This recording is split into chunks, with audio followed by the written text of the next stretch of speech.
the craftsmen, provide the basis for any any type of development, and so whether it's gathering food or building or whatever, craftsmen are really the people that allow that to happen. They make the tools for everyone else, and so if you're a soldier, for example, someone has to be making your weapons.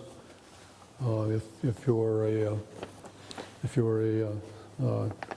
a farmer, someone has to be making your plow, and iron's involved in all these items. And if you're a cook, you're depending on all your kitchenware to be made by a craftsman, and so anyway, craftsmen are for the well-being and for providing the necessities of survival. Craftsmen, of course, are crucial, and that's nature of the human being. We live by making tools and using tools.